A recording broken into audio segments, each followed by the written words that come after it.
Bismillahirrahmanirrahim. Assalamualaikum warahmatullahi wabarakatuh.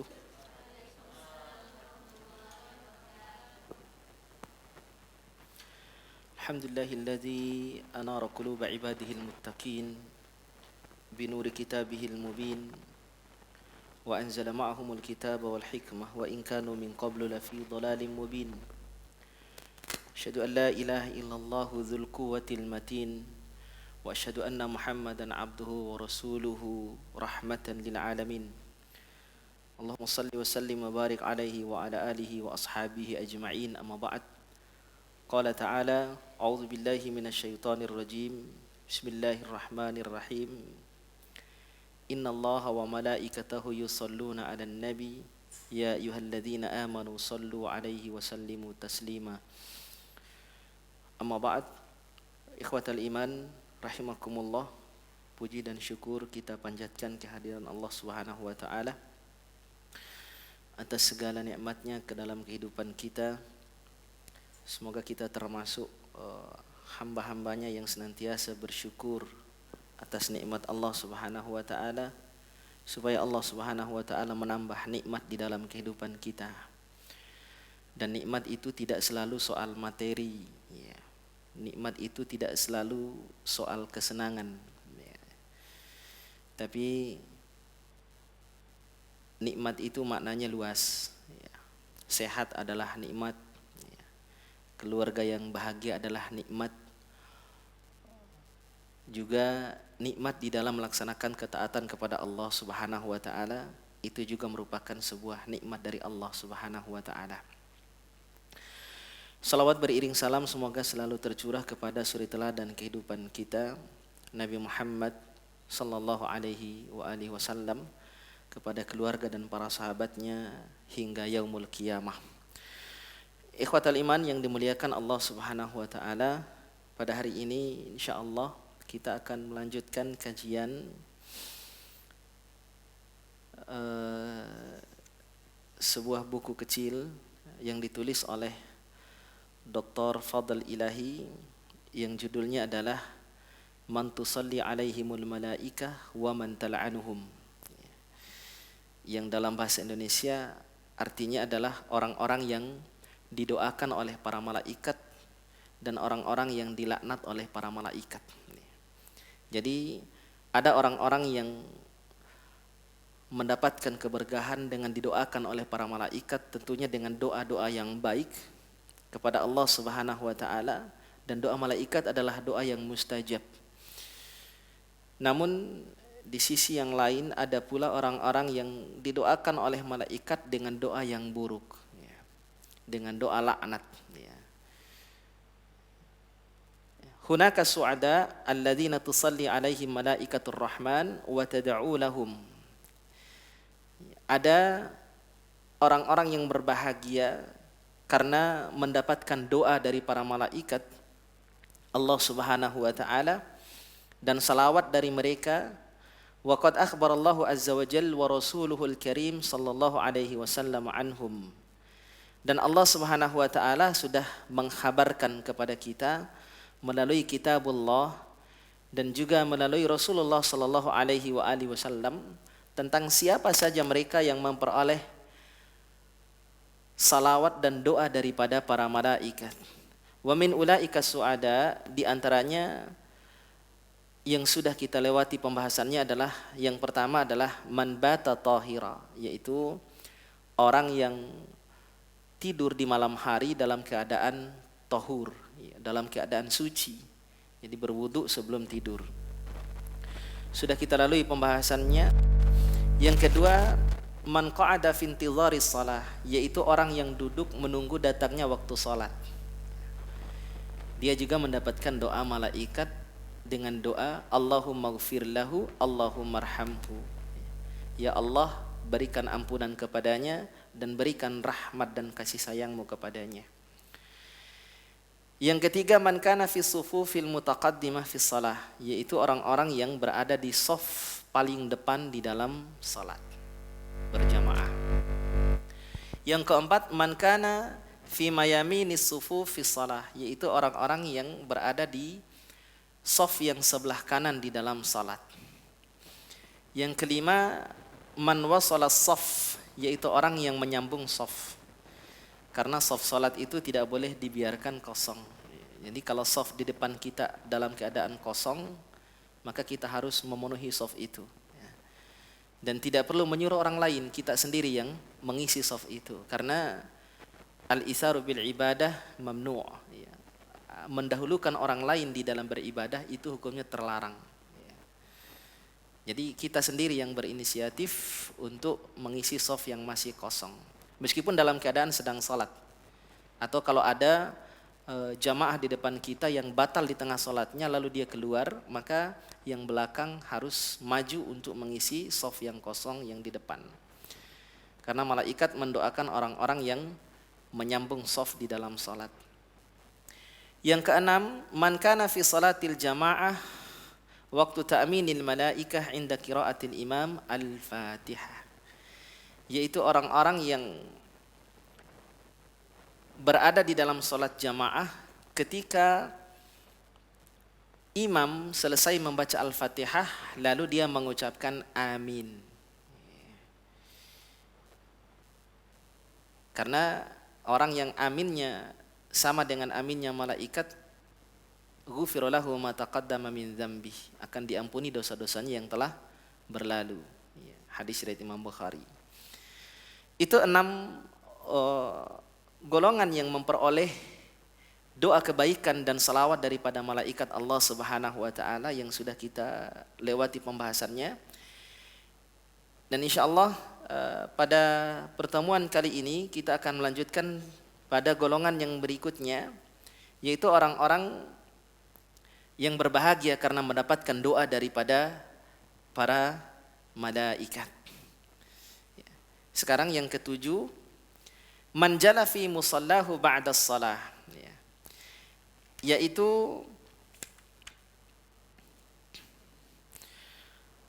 orang-orang yang tetap duduk di masjid,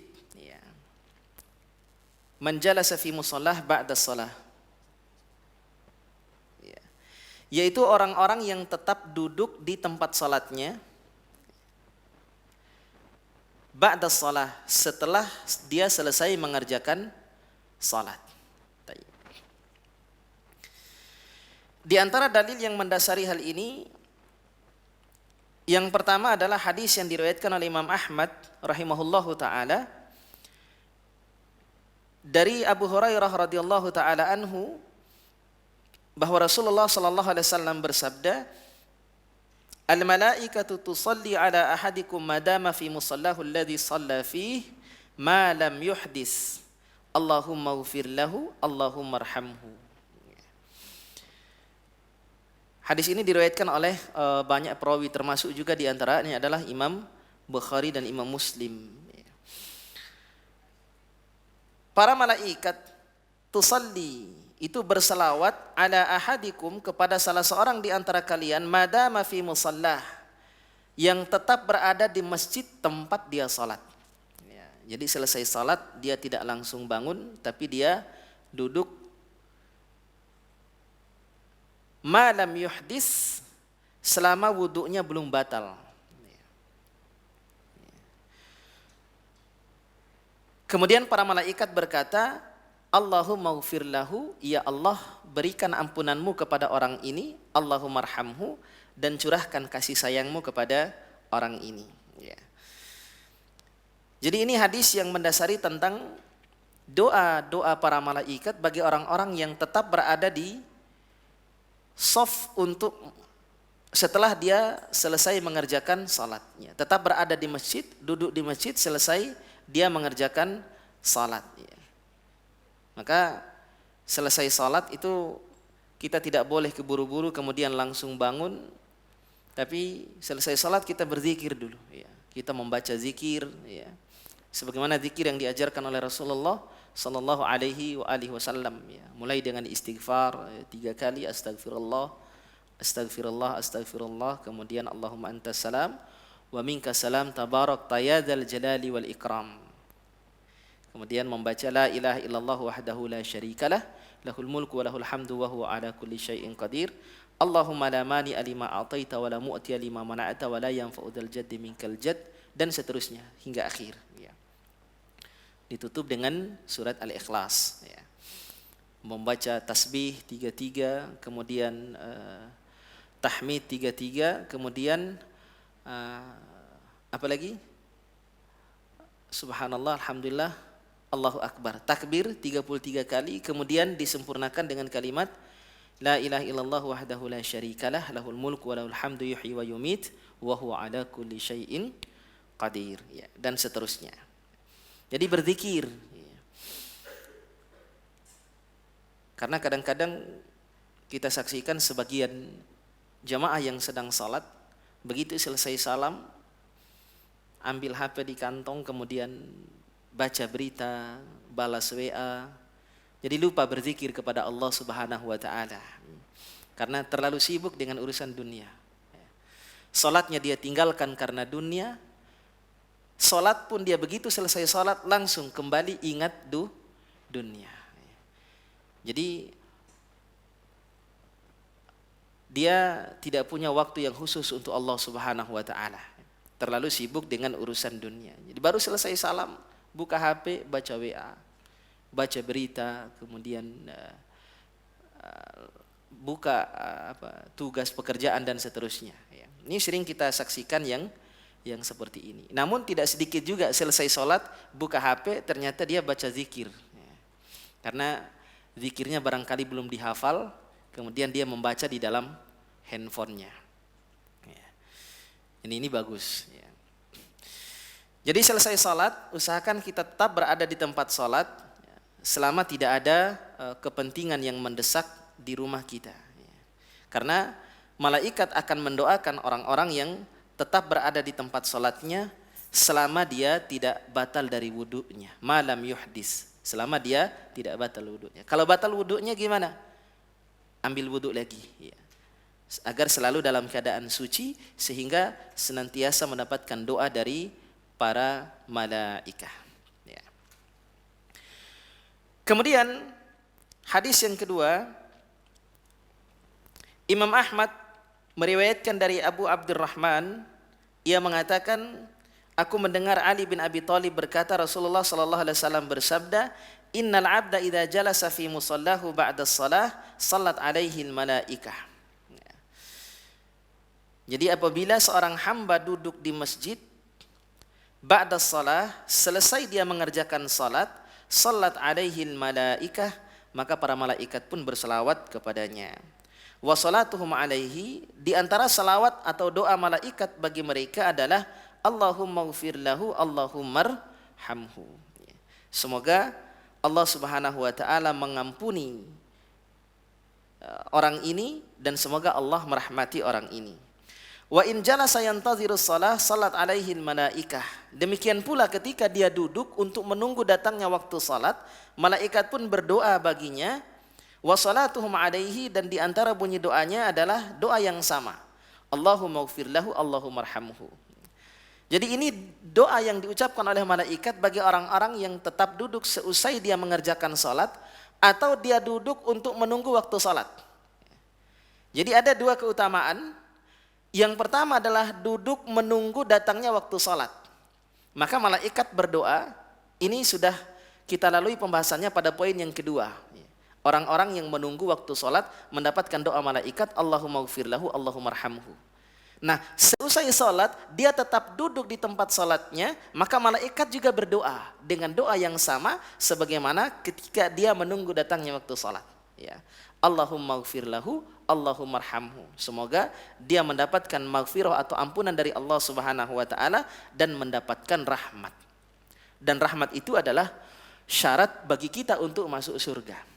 Jadi kalau berbicara rahmat artinya berbicara surga. Ya. Karena seseorang itu masuk surga karena rahmat Allah Subhanahu wa taala. Jadi bukan semata-mata karena amalnya. Ya. Sebagaimana yang diriwayatkan oleh Imam Bukhari Muslim, disampaikan oleh Nabi sallallahu alaihi wasallam, la yadkhulu ahadum minkumul jannata bi amali. Bahwa seseorang di antaramu tidak akan masuk surga karena amalnya. Jadi yang membuat kita masuk surga itu bukan karena amal soleh kita. Bukan karena salat kita, bukan karena puasa kita, bukan karena sedekah kita. Wala anta ya Rasulullah, apakah Anda juga demikian ya Rasulullah? Anda tidak masuk surga dengan amal-amal Anda? Wala ana, kata Nabi SAW, saya pun demikian. Saya tidak akan masuk surga dengan amal-amal salehku. Illa ayataghammadani Allah birahmatin wa fadlin. Kecuali karena Allah Subhanahu wa taala telah mencurahkan rahmat dan karunia-Nya kepadaku. Jadi syarat seseorang masuk surga itu adalah karena rahmat, dan itulah yang dimohonkan oleh malaikat kepada Allah bagi orang-orang yang tetap duduk menunggu datangnya waktu salat atau tetap duduk ketika dia selesai melaksanakan salat fardu. Jadi bukan semata-mata amal, karena ada orang yang beramal, dia ikhlas dalam beramal, dia mengikuti petunjuk Nabi SAW dalam beramal, namun amalnya tidak bisa menyelamatkan dia, tidak bisa memasukkan dia ke dalam surga. Kenapa? Karena dia tidak mendapat rahmat Allah. Justru dia mendapatkan kemurkaan Allah Subhanahu wa taala. Tapi tujuan kita beramal soleh adalah untuk mendapatkan rahmat sehingga kita berhak memperoleh surga Allah Subhanahu wa taala. Ya. Itulah kenapa Nabi menyebutkan orang masuk surga itu bukan semata-mata karena amal salehnya. Ya. Di dalam banyak hadis Nabi menjelaskan, salah satunya hadis riwayat Imam Ahmad. Ya Rasulullah, inna fulanah tasumun nahar wa taqumul lail. Ya Rasulullah, ada seorang wanita salehah dia. Dia selalu puasa di siang harinya dan salat di malam hari. Artinya apa? Rajin puasa sunnah, rajin salat sunnah di malam hari, qiyamul lail setiap malam, puasa sunnah, apalagi yang wajib. Wahya sayyi'atul khuluq, namun dia memiliki akhlak yang buruk. Ibadahnya bagus, namun dia akhlaknya buruk. Tu'dhi jiranaha bilisaniha, dia tidak mampu menjaga lisannya sehingga dia sering menyakiti orang lain. Dia sering menyakiti tetangganya dengan lisannya. Dia sering menyakiti suaminya dengan lisannya. Dia sering menyakiti istrinya dengan lisannya. Ya. Lisannya tidak bisa dijaga dengan baik. Dia sering menyakiti saudaranya dengan lisannya. Apa kata Nabi SAW? La khaira fiha. Tidak ada kebaikan dalam diri wanita ini. Hiya min ahlin nar, dan dia termasuk calon penduduk neraka. Padahal dia sudah beramal dengan ikhlas, sudah salat malam setiap hari, kemudian juga puasa sunnah, tapi tidak mampu mengantarkan dia masuk ke dalam surga Allah Subhanahu wa taala. Bahkan dia termasuk orang yang bangkrut nanti di hari kiamat. Dia datang membawa pahala salatnya, dia datang membawa pahala puasanya dan pahala ibadah-ibadah yang lain sebagaimana disebutkan dalam hadis riwayat Imam Muslim yang sering saya sampaikan. Namun dia pernah mencaci maki orang lain dengan lisannya. Dia pernah memukul orang lain, membunuh orang lain, pernah memfitnah orang lain, mengambil harta orang lain, maka kebaikan-kebaikannya diberikan kepada orang-orang yang pernah dia sakiti di dalam kehidupannya. Lalu dia dilemparkan ke dalam neraka. Memang yang paling sulit dijaga oleh manusia itu adalah lisannya. Meski dia rajin sholat malam, meski dia rajin puasa sunnah. Ya. Ya. Kembali bahwa sekali lagi, orang masuk surga itu bukan semata-mata karena amal solehnya, tapi karena rahmat Allah Subhanahu wa ta'ala. Dan orang yang beramal soleh tentu mengharapkan rahmat dari Allah Subhanahu wa ta'ala. Maka para malaikat juga mendoakan bagi orang-orang yang tetap berada di dalam tempat duduknya seusai dia mengerjakan salat, agar dia mendapatkan rahmat dari Allah Subhanahu wa ta'ala sehingga dia dimasukkan ke dalam surga dan juga diberikan ampunan oleh Allah Subhanahu wa ta'ala. Baik. Ada satu hadis yang diriwayatkan oleh Imam Bukhari dan Muslim tentang pahala bagi orang-orang yang menunggu datangnya waktu salat. Di dalam Riyadhus Shalihin hadis nomor 10, ini bab yang pertama tentang masalah ikhlas. Hadis dari Abu Hurairah radhiyallahu taala anhu bahwa Nabi sallallahu alaihi wasallam bersabda, "Salatul rajuli fi jama'atin tazidu ala salatihi fi suqihi wa baitihi bid'an wa isyrina darajah." Salatnya seseorang dalam keadaan berjamaah pahalanya lebih besar daripada salatnya di pasarnya atau salatnya di rumahnya. bid'an wa isyrina darajah, 20 lebih derajat. Hadis yang populer menyebutkan 27, ada juga yang menyebutkan 25. Jadi 25, 26, 27. Ya, kita tidak perlu mengkalkulasi pahala karena ini ranahnya adalah ubudiyah. Kita hanya beribadah kepada Allah Subhanahu wa taala, biar Allah yang membalas dengan berapapun besar pahalanya. Ya. Wa dzalika anna ahadahum idza tawaddaa fa ahsana al-wudu'. Itu dikarenakan jika seseorang melakukan ahsanal wudu yang sempurna, membasuh anggota wudunya dengan sempurna, tidak ada yang terlewati, summa atal masjid, kemudian dia datang ke masjid, la yanhazuhu illa shalah, hanya untuk mengerjakan salat, bukan untuk tujuan yang lain. La yuridu illa shalah, yang dia inginkan hanyalah salat. Lam yakhtu khutwatan illa rufi'a lahu biha darajah, maka setiap langkahnya akan menambah 1 derajat. Jadi setiap langkah kita ke masjid, 1 langkah itu akan mengangkat 1 derajat. Wa huttu anhu biha khati'ah, kemudian 1 langkah yang berikutnya akan menghapus 1 dosa. Jadi langkah kita ke masjid, 1 langkah itu akan menaikkan atau meninggikan derajat kita, sementara 1 langkah yang lainnya akan menjadi penghapus dosa kita. Ini keutamaan bagi orang yang berjalan di masjid setelah dia berwudu dengan sempurna. Dan ini hadis ini juga menjelaskan bahwa wudu yang paling utama itu adalah berwudu di rumah. Baru setelah itu datang ke masjid untuk sholat. Kalau mau wudu di masjid juga silahkan. Tapi yang lebih afdal adalah berwudu di rumah dengan sempurna, baru dia datang ke masjid untuk mengerjakan salat. Fa idza dakhala al-masjid kana fi salati ma kanat as-salatu hiya tahbisuhu. Maka apabila dia sudah masuk masjid, dia mendapatkan pahala sebagaimana pahala orang yang melakukan salat. Sekalipun ia hanya duduk untuk menunggu waktu salat. Apalagi sambil murojaah hafalan Al-Qur'an maupun hadis, atau sambil berzikir kepada Allah Subhanahu wa taala, atau sambil berselawat, atau sambil berdoa kepada Allah Subhanahu wa taala, itu mulia sekali, Maka orang yang duduk menunggu datangnya waktu salat itu pahalanya sama dengan pahala orang yang salat,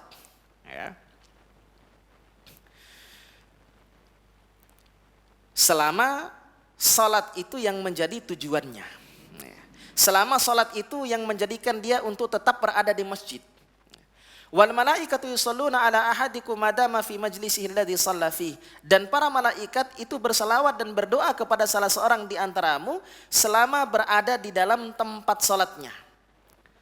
Yaqulun, para malaikat itu berdoa, Allahumma arhamhu, ya Allah berilah rahmat kepada orang ini, Allahumma ufir lahu, dan berilah ampunan kepada orang ini. Dan di dalam lafal Imam Muslim ditambahkan, Allahumma tub alaihi, ya Allah terimalah taubat orang ini. Malam yu'dhi fihi, selama ia tidak menyakiti orang, malam yuhdits fihi, dan dia selama dia tidak berhadas, selama tidak batal wudunya. Artinya selama dia terus dalam keadaan suci. Jadi dia didoakan oleh para malaikat yang mulia kepada Allah Subhanahu wa taala. Jadi ini diantara keutamaan bagi orang-orang yang datang ke masjid untuk menunggu datangnya waktu salat.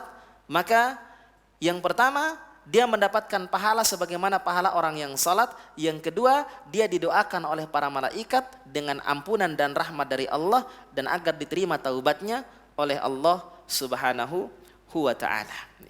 Ini keutamaannya. Ikhwatal iman yang dimuliakan Allah Subhanahu wa taala,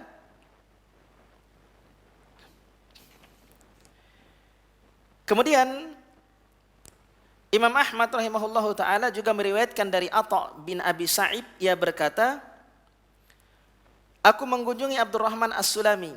Ketika itu ia telah mengerjakan salat fajar lalu duduk berdiam di tempat duduknya, dan aku berkata, kata Atha bin As-Sa'ib, andai saja Anda pindah ke tempat tidur, tentu hal itu akan lebih baik. Jadi selesai mengerjakan salat fajar lalu dia pindah ke tempat tidur, itu lebih baik. Kemudian dia berkata,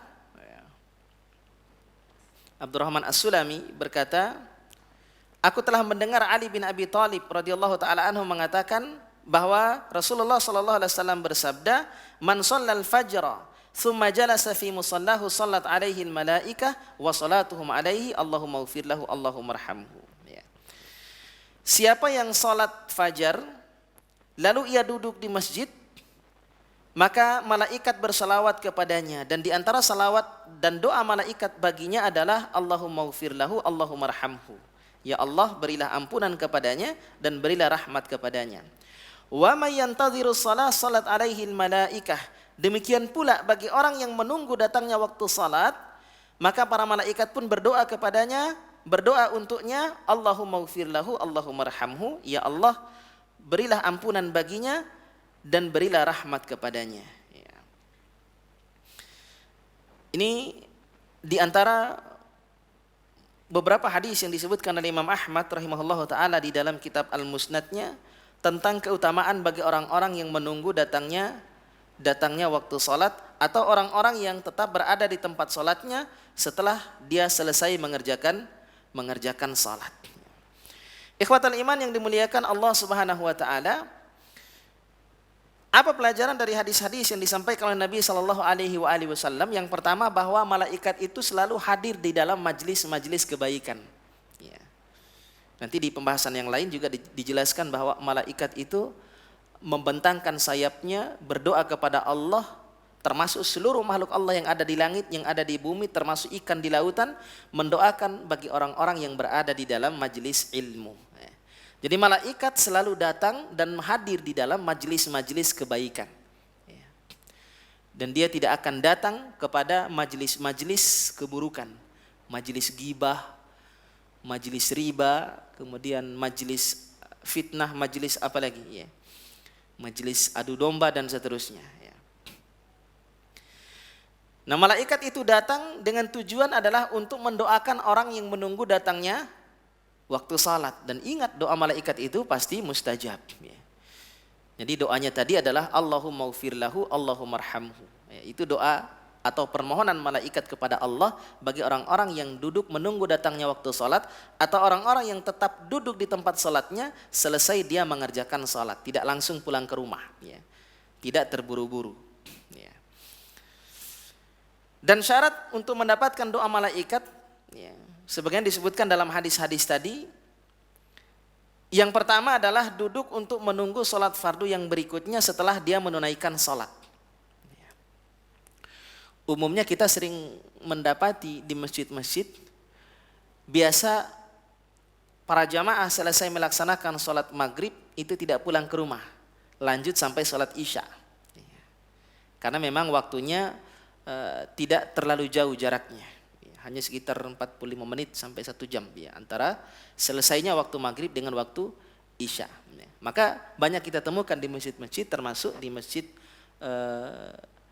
tempat saya tinggal, itu setiap hari ada kajian ba'da maghrib sampai isya. Kalau tidak ada kajian, itu jamaah selalu duduk untuk menunggu datang waktu isya, murojaah. Ya. Jadi tidak pulang ke rumah. Karena biasanya kalau sudah pulang ke rumah, sibuk lagi dengan suami, dengan istri, sibuk lagi dengan anak-anak, sehingga berat lagi untuk melangkahkan kaki ke masjid. Jadi sekalian nanti habis isya baru pulang ke rumah. Apalagi habis maghrib tidur, sehingga isyanya lewat. Ya, itu jangan sampai itu terjadi, karena itu dibenci oleh Nabi Sallallahu Alaihi Wasallam. Karena Nabi Sallallahu Alaihi Wasallam yakrahun nauma qabla al-isya wal haditsa ba'daha. Nabi itu tidak suka tidur sebelum isya dan tidak suka cakap-cakap yang tidak bermanfaat setelah isya, langsung tidur setelah isya. Ya. Supaya nanti persiapan untuk qiyamul lail, bangun malam, salat tahajud. Ya. Kemudian syarat yang lain untuk mendapatkan doa malaikat adalah tetap menjaga wudu. Ya. Artinya jika wudunya batal, ya wudu lagi, segera bersuci kembali agar terus mendapatkan doanya para malaikat. Ya. Karena memang di antara tugas malaikat itu adalah memohonkan ampun kepada Allah Subhanahu wa taala bagi orang-orang yang beriman. Ya, ini yang dijelaskan oleh Al-Qur'anul Karim dalam surat Al-Mu'min atau surat Ghafir ayat 7 sampai ayat 8. Ya. Alladzina yahmiluna al-arsya wa man haulahu yusabbihuna bihamdi rabbihim wa yu'minuna bihi wa yastaghfiruna lilladzina amanu rabbana wasi'ta kulla syai'in rahmatan wa ilma faghfir lilladzina tabu wattaba'u sabilak wa qihim adzabal jahim. Rabbana wa adkhilhum jannati adnin allati wa'adtahum wa man salaha min abaihim wa azwajihim wa dzurriyyatihim innaka antal azizul hakim. Ya. Jadi malaikat-malaikat yang memikul arsy, jadi ada malaikat yang bertugas memikul arsy. Sejak pertama arsy itu diciptakan sampai nanti hari kiamat, ya, itu tugasnya hanya memikul arsy. Saking taatnya malaikat itu. Ya. Dan malaikat-malaikat waman haulahu, malaikat-malaikat yang berada di sekeliling arsy, yusabbihuna bihamdi rabbihim, senantiasa bertasbih kepada Allah, wa yu'minuna bihi, dan beriman kepada Allah. Wa yastaghfiruna lilladzina amanu, dan senantiasa memintakan ampun bagi orang-orang yang beriman. Rabbana wasi'ta kulla syai'ir rahmatan wa ilma. Kemudian para malaikat itu mengatakan, ya Tuhan kami, rahmat dan ilmumu meliputi segala sesuatu. Faghfir lilladzina tabu, maka berilah ampunan kepada orang-orang yang bertaubat kepadamu. Wattaba'u sabilaka waqihim adzabal jahim, dan orang-orang yang mengikuti jalanmu, dan jagalah mereka dari siksaan neraka yang menyala-nyala. Rabbana wa adkhilhum jannati adnin, ya Allah, masukkanlah mereka ke dalam surga Aden. Allati wa'adtahum, yang telah engkau siapkan bagi mereka. Wa man salaha min abaihim, dan untuk orang-orang yang soleh dari bapak-bapak mereka, artinya orang-orang tua mereka. Wa azwajihim, dan juga dari pasangan-pasangan mereka. Wa dzurriyyatihim, dan keturunan mereka semua. Innaka antal azizul hakim, sesungguhnya engkaulah yang maha perkasa lagi maha bijaksana. Ya. Jadi orang-orang yang beriman itu akan senantiasa dimohonkan ampun oleh para malaikat yang mulia. Demikian juga dengan orang yang menunggu salat, maka dia mendapatkan pahala salat dan mendapatkan doa daripada para malaikat. Demikian juga bagi orang-orang yang tetap berada di tempat salatnya selesai dia mengerjakan salat. Ya. Kemudian faedah yang lain, di antara hadis Nabi Shallallahu Alaihi Wasallam yang menjelaskan tentang keutamaan bagi orang-orang yang menunggu datangnya waktu salat. Hadis riwayat Imam Muslim dari sahabat Abu Hurairah radhiyallahu taala anhu bahwa Rasulullah sallallahu alaihi wasallam bersabda, "Ala adullukum ala ma yamhullahu bihil khataya wa yarfa'u bihid darajat." Nabi berkata kepada para sahabat, mau enggak kalian saya kasih tahu sebuah amalan yang dapat menghapus dosa-dosa dan mengangkat derajat? Qalu, kemudian para sahabat berkata, "Bala ya Rasulullah, mau ya Rasulullah." Qala, kemudian Nabi sallallahu alaihi wasallam bersabda, "Isbagul wudu' 'alal makarih," yaitu yang pertama untuk mendapatkan ampunan Allah Subhanahu wa taala atau penghapusan dosa dari Allah dan diangkatnya derajat oleh Allah Subhanahu wa taala, yaitu dengan menyempurnakan wudu', ya. Alal makarih, ya, dalam kondisi yang tidak disukai. Maksudnya ketika dalam kondisi berat atau ketika sedang kedinginan, kita tetap menyempurnakan wudu. Wa kasratul khuta ilal masjid, yang kedua adalah memperbanyak langkah menuju masjid. Wa intidharu shalah ba'da shalah, kemudian menunggu salat sesudah melakukan salat. Jadi selesai melakukan salat, menunggu datangnya waktu salat yang berikutnya. Fadzalikumur ribat, ya. Kemudian kata Nabi sallallahu alaihi wasallam, itulah yang disebut dengan ribat fi sabilillah atau jihad fi sabilillah, ya.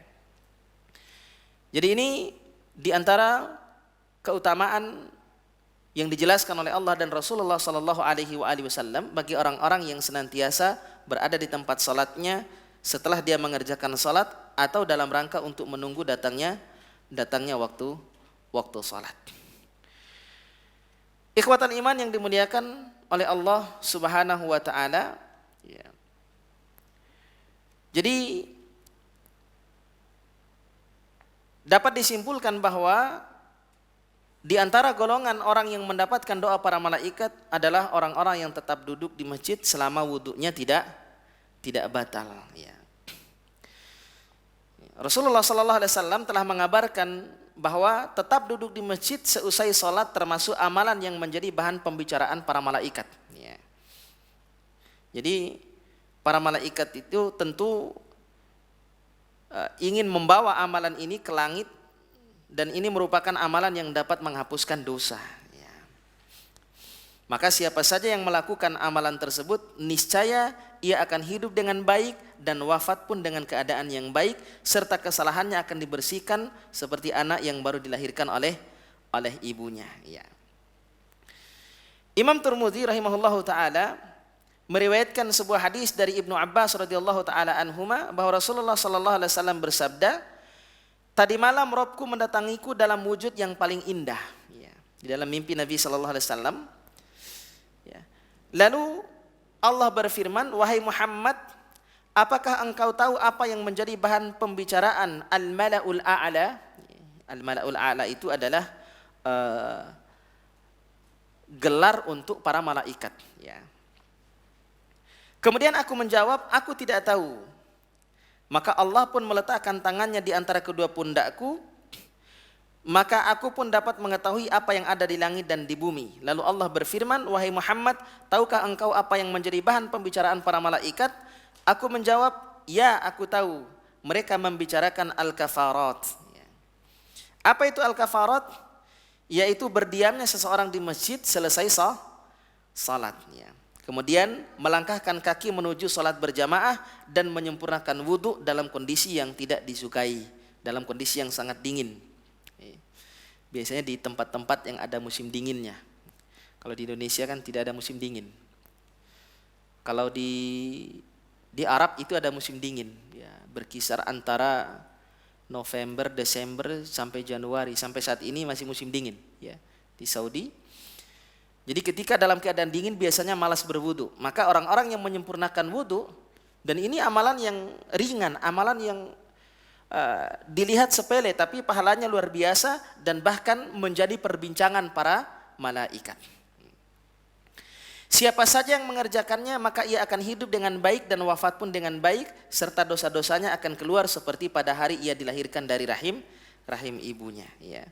Dalam kitab Jami' At-Tirmidzi bab tafsir Al-Quran Rasulullah sallallahu alaihi wasallam surat Shad. Ya. Kemudian Syekh Albani mengatakan hadis ini adalah hadis yang sahih. Ya.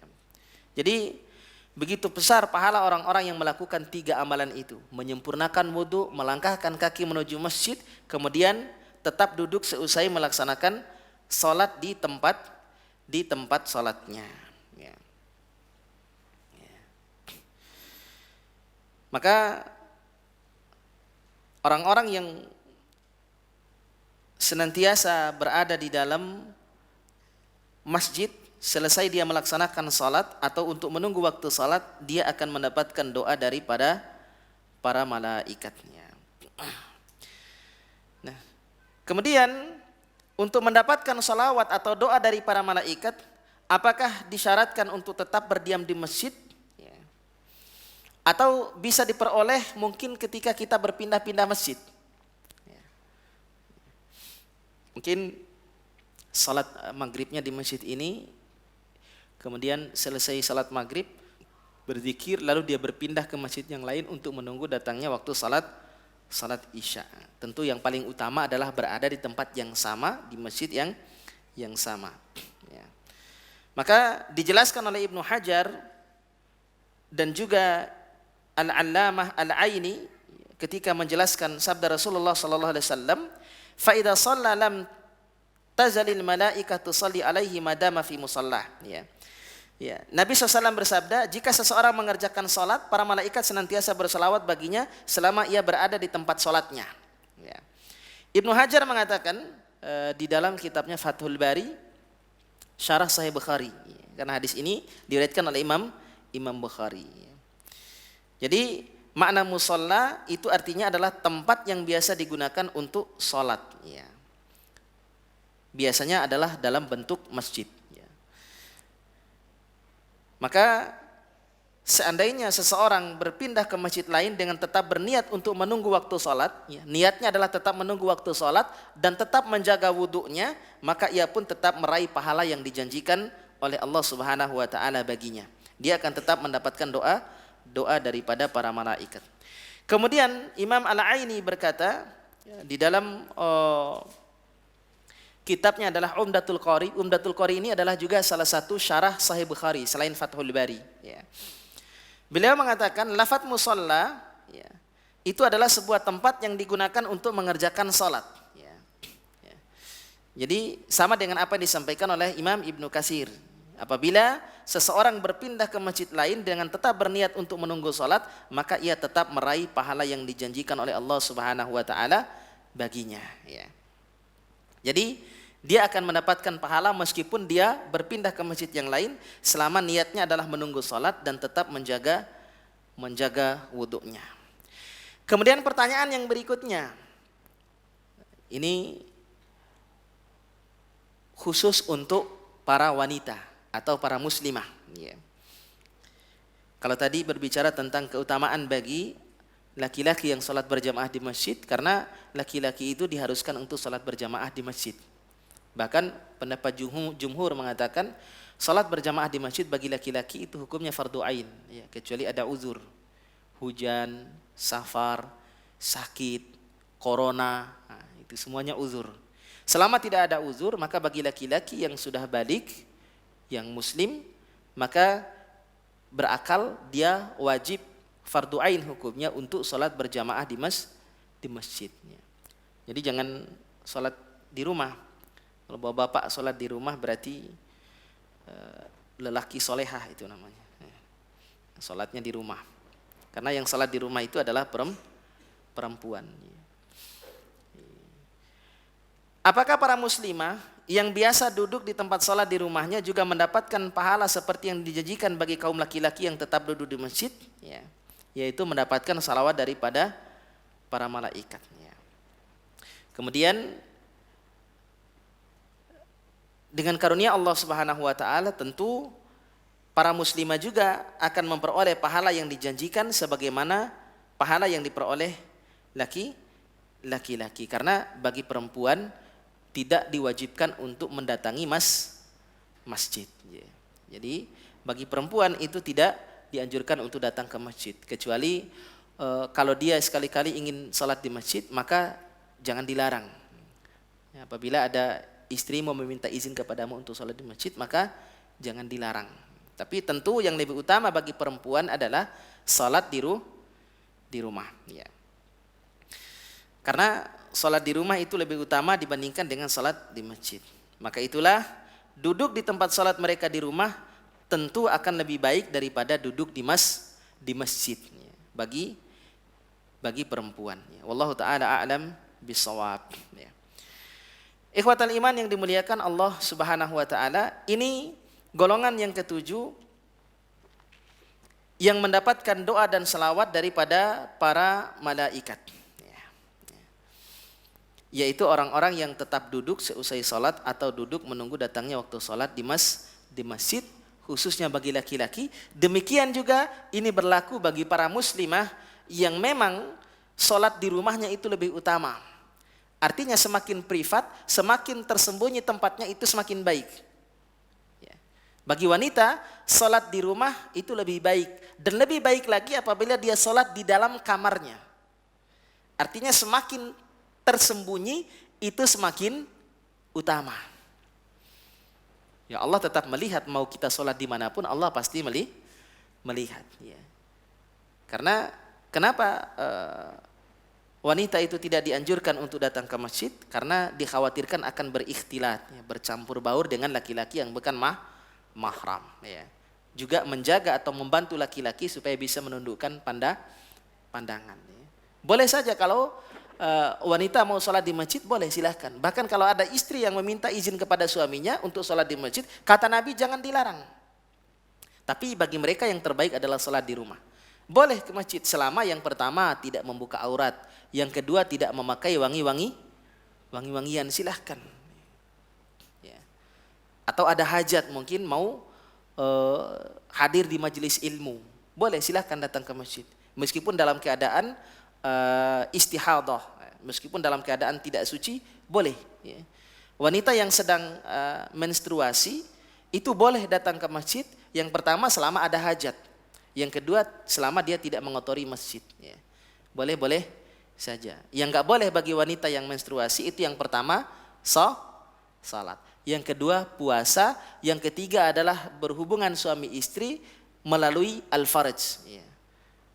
Tidak boleh. Ya. Karena dalam keadaan yang tidak suci. Ya. Kemudian juga tawaf. Tapi yang disepakati oleh ulama yang tidak boleh bagi orang haid itu ada 3 tadi. Tawaf misalnya. Bagaimana jika tidak memungkinkan dia sudah melakukan ibadah ritual haji yang lain dan tawafnya tidak mungkin dilakukan di kesempatan yang lain karena dia akan pulang ke Indonesia, maka dalam keadaan darurat boleh. Memegang mushaf juga tidak boleh. Membaca boleh. Kalau memegang itu tidak boleh. La yamassuhu illal mutahharun. Tidak boleh memegang Al-Quran kecuali orang-orang dalam keadaan suci. Jadi itu ketentuannya di dalam Islam. Kemudian yang ke-8, ya, orang-orang yang mendapatkan doa daripada para malaikat, ya, yaitu man shallal fajra wal asra fil jamaah, yaitu orang-orang yang mengerjakan sholat subuh dan sholat asar dengan berjamaah. Ya.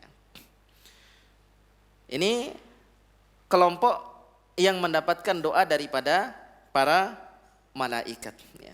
Dalilnya diantaranya adalah hadis yang diriwayatkan oleh para imam, ya, termasuk Imam Bukhari, Imam Muslim, Imam Ahmad dan juga Imam Ibnu Khuzaimah rahimahumullahu taala, juga Imam Ibnu Hibban.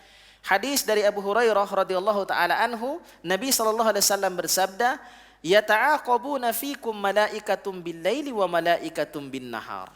Ya. Para malaikat di malam dan siang hari silih berganti mengawasi kalian. Jadi 24 jam kita itu selalu diawasi oleh para malaikat. Ya. Jadi malaikat itu CCTV yang tidak pernah mati. Kalau di jalan tol CCTV-nya bisa rusak atau bisa mati. Tapi kalau malaikat itu selalu awas, bergantian mengawasi manusia selama 24 jam sehari. Jadi shift-shiftan, ada yang shift siang, ada yang shift malam. Wa yastami'una fi salati subhi wa salatil asar. Kemudian para malaikat itu berkumpul pada saat sholat subuh dan sholat asar. Ya. Ini adalah 2 waktu berkumpulnya malaikat. Ya. Summa ya'rujul ladzina batu fikum fayas'aluhumullah wa huwa a'lamu bihim kaifa taraktum ibadi. Kemudian para malaikat yang mengawasi kalian semalam suntuk itu naik ke langit. Jadi yang malaikat yang shift malam itu naik ke langit untuk menghadap Allah Subhanahu wa taala. Lalu Allah bertanya kepada mereka. Bertanya bukan berarti tidak tahu. Wa huwa a'lamu bihim, tentu Allah lebih tahu dari makhluknya. Kaifa taraktum ibadi, bagaimana kalian meninggalkan hamba-hambaku? Ya. Dalam keadaan apa kalian meninggalkan hamba-hambaku? Fayakulun, maka para malaikat itu menjawab, taraknahum wa hum yusallun, kami meninggalkan mereka sedang mereka dalam keadaan salat. Wa atainahum wa hum yusallun, dan kami datang kepada mereka juga dalam keadaan sedang mengerjakan salat.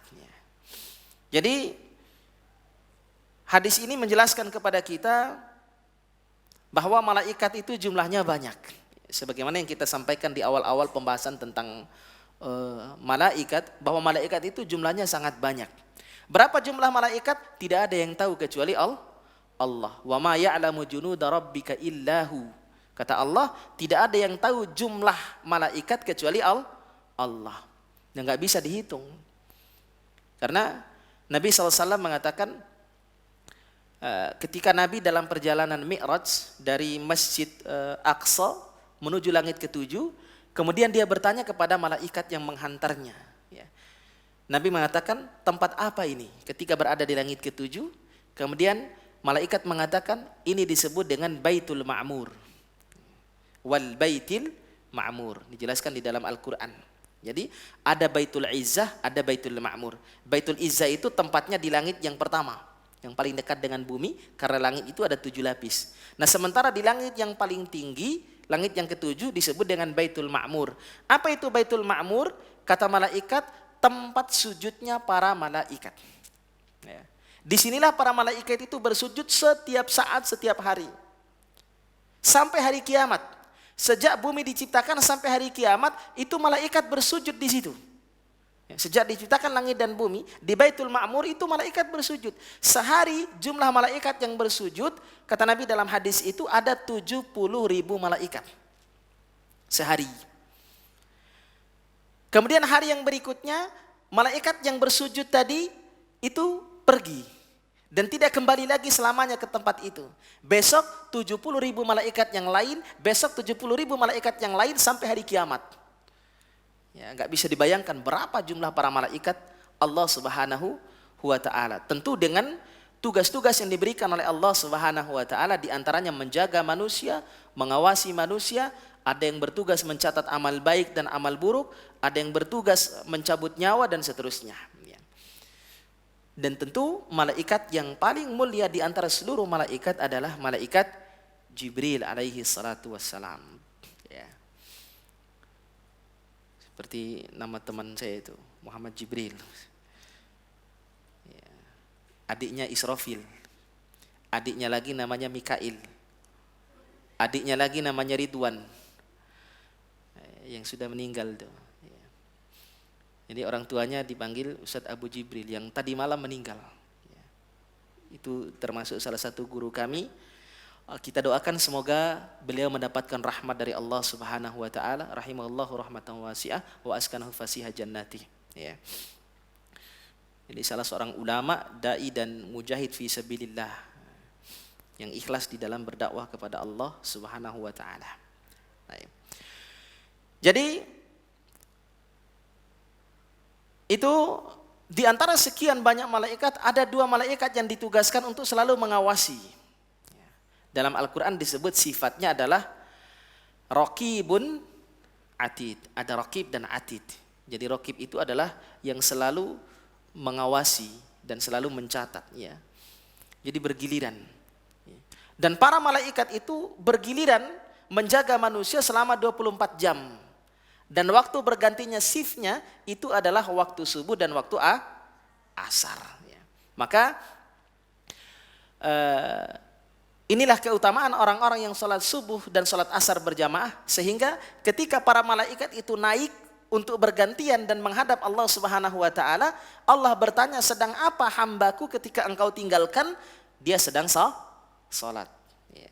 Lalu ketika mereka mendatanginya lagi, dia juga sedang salat, ya, yaitu salat di waktu subuh dan salat di waktu asar, ya. Karena 2 waktu itu adalah waktu dilaporkannya amal kebaikan kita kepada Allah. Jadi dilaporkan seluruh amal kebaikan kita kepada Allah. Jangan sampai ketika malaikat naik menghadap Allah Subhanahu wa taala dilaporkan, sedang apa hambaku? Sedang tidur. Sedang apa hambaku? Sedang main HP. Sedang main game. Ya. Jadi ini sangat disayangkan sekali. Alangkah bahagianya kita ketika kita dilaporkan oleh malaikat kepada Allah Subhanahu wa taala, Allah bertanya kepada malaikat, sedang apa hambaku ketika engkau tinggalkan? Sedang salat, yaitu di waktu subuh dan di waktu asar. Dan ini sangat ditekankan, bahkan di dalam ayat disebutkan oleh Allah Subhanahu wa taala, hafidzu 'alas salawati was salatil wusta. Jagalah waktu-waktu salatmu, terutama adalah salat wusta, salat pertengahan. Yang dimaksud salat pertengahan itu adalah salat di waktu apa?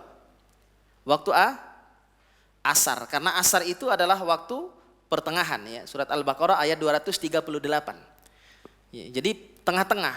Jadi tengah antara, karena sebelum asar itu ada 2 salat, setelahnya juga 2 salat dalam sehari. Ya.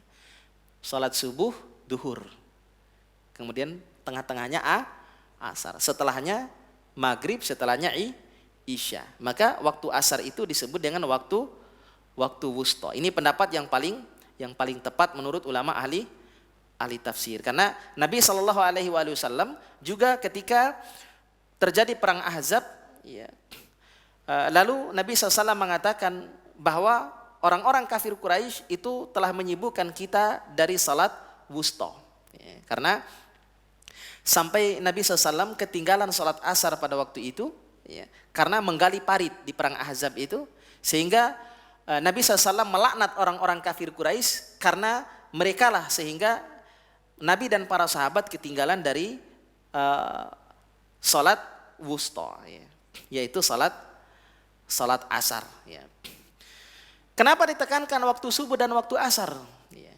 Jadi waktu subuh itu umumnya orang masih empuk dengan tempat tidurnya, masih nyaman dengan kasurnya, masih nyaman dengan mimpinya. Apalagi mimpinya indah, malas bangun. Ya. Jadi banyak orang yang tidak bangun ketika waktu sholat subuh. Karena memang waktu itu adalah berat. Maka Nabi SAW mengatakan waktu sholat yang paling berat bagi orang-orang munafik itu adalah sholat isya dan sholat subuh. Ya. Nanti kita akan jelaskan di dalam hadis yang disampaikan oleh Nabi Sallallahu Alaihi Wasallam. Ya. Jadi ini tentang salat subuh dan salat asar. Karena pada saat itu amal-amal kita dilaporkan kepada Allah Subhanahu wa Ta'ala. Jadi para ulama menyimpulkan dilaporkannya amalan manusia kepada Allah Subhanahu wa Ta'ala itu secara berkala. Secara berkala, yang pertama ada yang sifatnya harian. Yaitu sebagaimana disebutkan dalam hadis tadi, setiap waktu subuh dan setiap waktu asar. Jadi setiap subuh dan asar itu laporan harian. Setiap amal kita kepada Allah Subhanahu wa Ta'ala. Ya. Kemudian yang kedua adalah pekanan. Ya, sifatnya adalah pekanan. Setiap pekan. Yaitu setiap hari Senin dan setiap hari Kamis. Sebagaimana sabda Nabi SAW dalam hadis riwayat Imam Tirmidzi, ya, tu'radul a'malu yaumal isnaini wal khamis fa uhibbu ay yu'rada 'amali wa ana shaim. Jadi dilaporkan amal-amal manusia itu setiap hari Senin dan Kamis. Maka aku suka ketika aku dilaporkan kepada Allah, aku dalam keadaan berpuasa. Inilah dasarnya kenapa disunnahkan puasa Senin dan Kamis. Karena Nabi ingin agar ketika amalnya dilaporkan kepada Allah, maka kita sedang dalam keadaan berpuasa, dalam keadaan beribadah. Ya. Kemudian yang ketiga, tahunan sifatnya. Ya.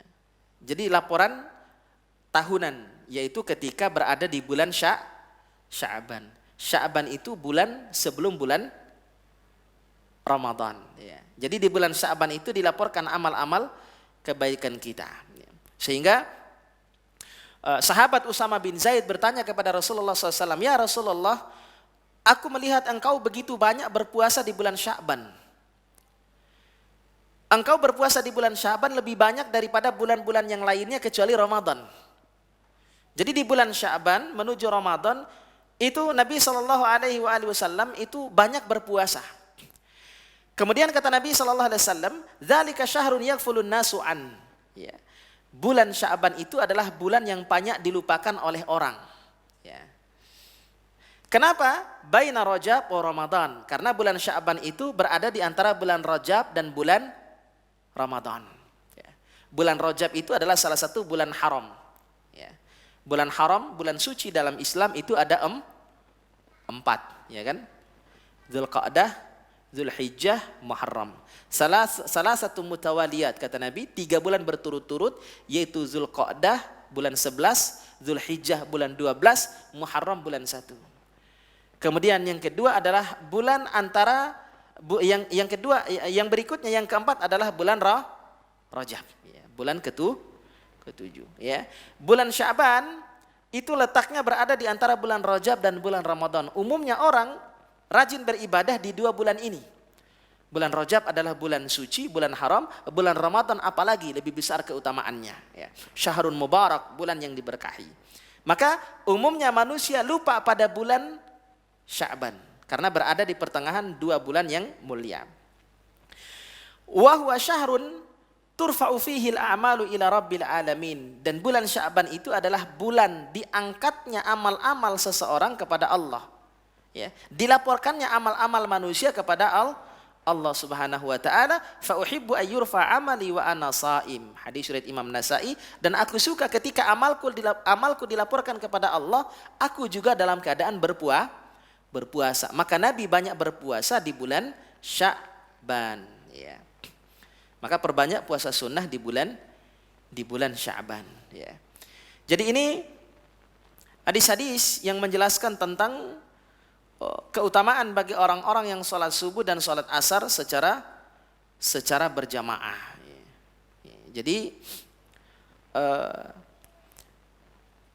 di sini dijelaskan bahwa ada malaikat yang selalu bergiliran, selalu bergantian, ya, untuk menjaga manusia atas perintah Allah Subhanahu wa taala, sebagaimana disebutkan di dalam surat Ar-Ra'd ayat yang ke-11, ya.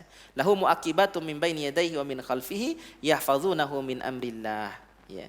Bagi manusia ada malaikat-malaikat yang selalu menjaganya bergiliran di muka dan di belakangnya, mereka menjaganya atas perintah Allah Subhanahu wa taala. Keutamaan yang lain bagi orang-orang yang salat subuh dan salat asar berjamaah di masjid, kata Nabi sallallahu alaihi wasallam di dalam hadis riwayat Imam Bukhari Muslim, man shallal bardaini dakhalal jannah, ya. Siapa yang salat di dua waktu dingin, bardain itu artinya dua waktu yang dingin. Maksudnya itu adalah waktu subuh dan waktu asar, ya. Karena waktu subuh itu adalah akhir malam, sementara waktu asar adalah waktu menuju terbenamnya matahari, juga mulai dingin. Maka siapa yang salat berjamaah subuh dan asar, ya, maka dia akan masuk surga, ya.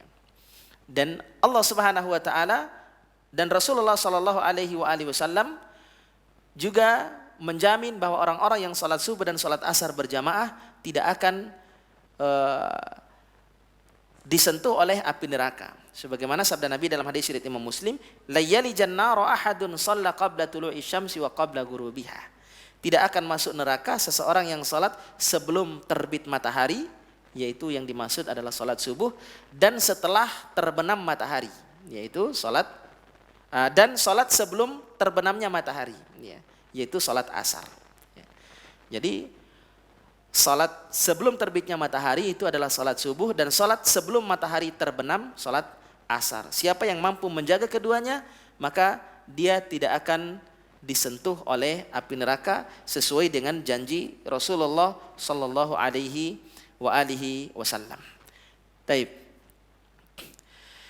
Ikhwatal iman yang dimuliakan Allah Subhanahu wa taala, ini tentang doa malaikat bagi orang-orang yang senantiasa mengerjakan salat subuh dan salat asar secara berjamaah. Dan orang-orang yang kehilangan salat asar, maka akan terhapus amalannya dan dia seolah-olah kehilangan keluarga dan hartanya, ya. Sebagaimana sabda Nabi sallallahu alaihi wasallam dalam hadis riwayat Imam Bukhari, bahwa siapa yang meninggalkan salat asar maka terhapuslah amalannya. Dan orang yang terlewat salat asar seolah-olah dia telah kehilangan keluarga dan hartanya. Jadi sekali lagi, perkara salat ini adalah perkara yang utama. Jangan sampai kita remehkan waktu salat. Bahkan orang yang meremehkan waktu sholat itu dimasukkan ke dalam neraka. Bukan dia tidak sholat, tapi dia meremehkan waktu sholat. Apalagi kalau tidak sholat, ya. Fawailun lil musallin, celaka atau neraka wail bagi orang-orang yang sholat, ya. Jangan berhenti di situ, dilanjutkan. Alladzina hum an salatihim sahun, yaitu orang-orang yang lalai dari sholatnya. Sahun itu artinya ghafilun, lalai. Jadi orang yang lalai dari sholat itu bukan orang yang tidak sholat, tapi orang yang mengundur waktu sholatnya dari waktu aslinya. Ntar aja baru azan, belum qomat, begitu sudah qomat baru qomat, belum rakaat pertama. Udah rakaat pertama, kan biasanya gitu, sering kita temukan itu. Jadi santai-santai dulu. Begitu imamnya waladhdallin amin, lihat nih ayat yang dibaca. Begitu yang dibaca qul huwallahu ahad, cepat-cepat lari supaya dapat satu rakaat, ya. Jadi sering sekali seperti itu. Ya belum salam, ini masih sibuk di kantor, masih sibuk ngurus kerjaan, masih ada rapat, sehingga terlewatkan waktu sholatnya. Bukan dia tidak sholat, sholat dia.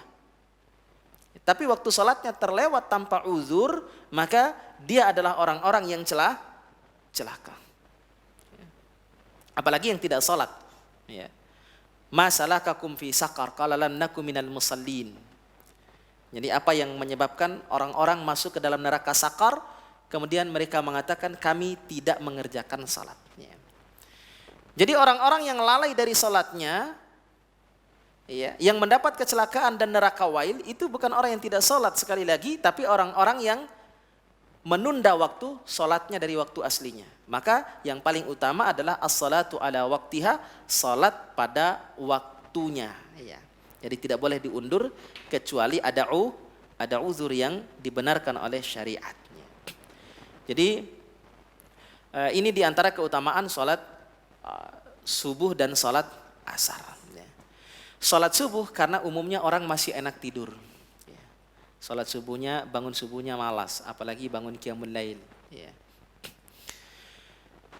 Kemudian salat asar kenapa juga ditekankan di sini di dalam surat Al-Baqarah tadi ayat 238, hafizu 'alas salawati was salatil wusta, karena umumnya pada waktu asar itu orang-orang sedang sibuk beraktivitas. Ada yang masih sibuk di kantornya ngurus kerjaan, ada yang masih sibuk bertemu klien, ada yang masih sibuk di sawah dan ladangnya, sehingga terlewatkan salat asarnya. Ada yang masih di jalan kena macet, lewat salat asarnya. Jadi umumnya pada waktu asar ini orang-orang masih sibuk dengan urusan dunia. Ya. Sehingga umumnya orang lalai dari mengerjakan salat asar, atau dia mengerjakan salat asar tapi menunda waktunya. Nah, ini juga sesuatu yang buruk, sesuatu yang mencelakakan. Maka kenapa ditekankan dua waktu ini? Karena waktu asar adalah orang sibuk dengan dunianya, sehingga orang lalai terhadap sholatnya. Maka bagi orang-orang yang tetap ingat sholatnya sesibuk apapun dia, maka dia akan memperoleh salawat dan doa daripada para malaikat. Dia mendapatkan jaminan surga dan dia tidak akan disentuh oleh api neraka. Sebagaimana hadis-hadis tadi yang kita sampaikan. Demikian juga dengan sholat subuh. Maka kata Nabi SAW, ya, di dalam sebuah hadis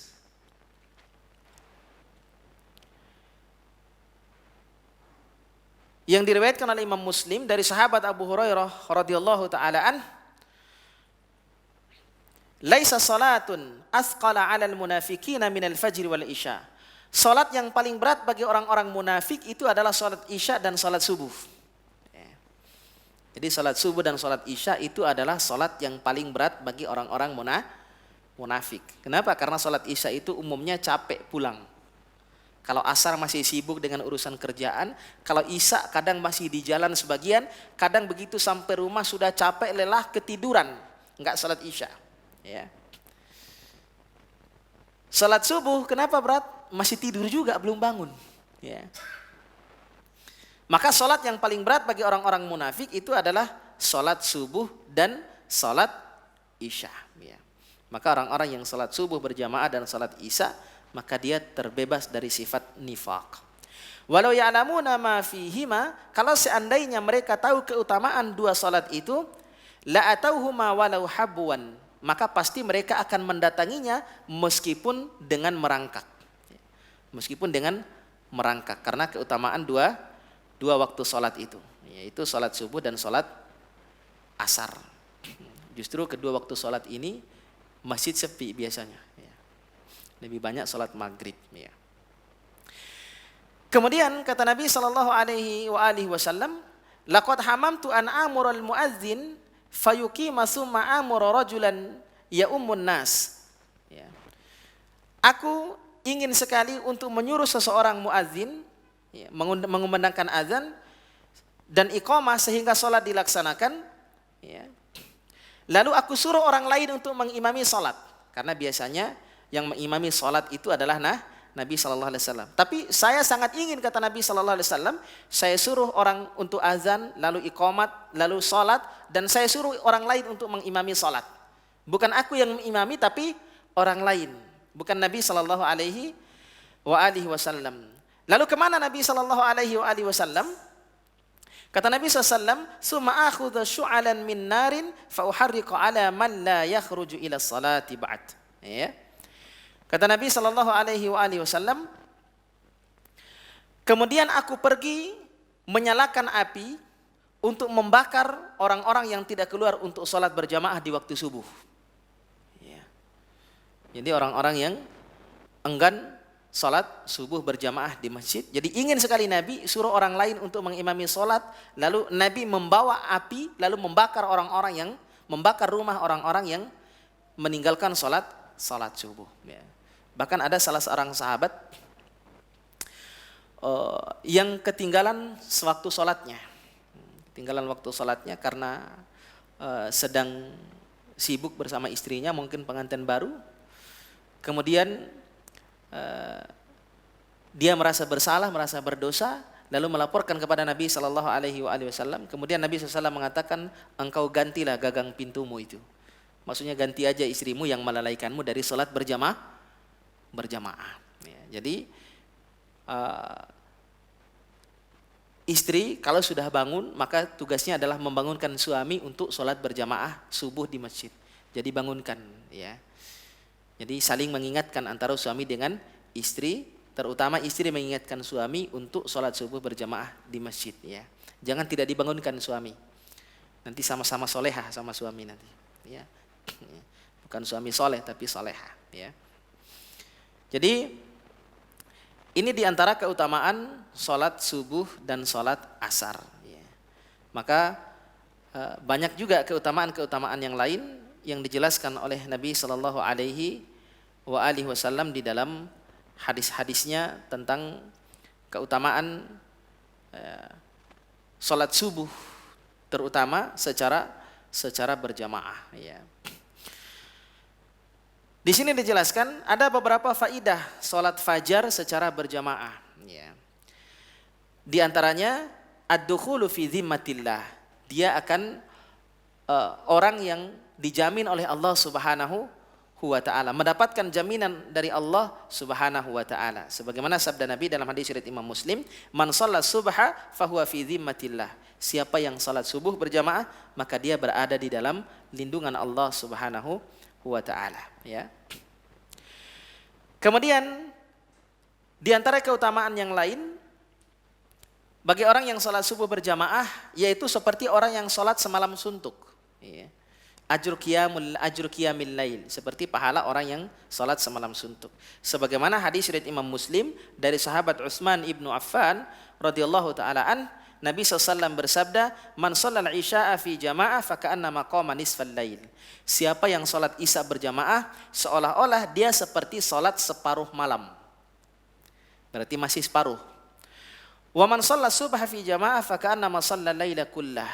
Lalu siapa yang setelah itu salat isya berjamaah kemudian dia tidur, bangunnya salat subuh berjamaah, faka'annama qamal laila kullah, seolah-olah dia seperti orang yang salat semalam suntuk. Jadi salat isya berjamaah dan salat subuh berjamaah seperti orang yang salat semalam suntuk. Bayangkan berapa besar pahalanya bagi orang yang salat semalam suntuk.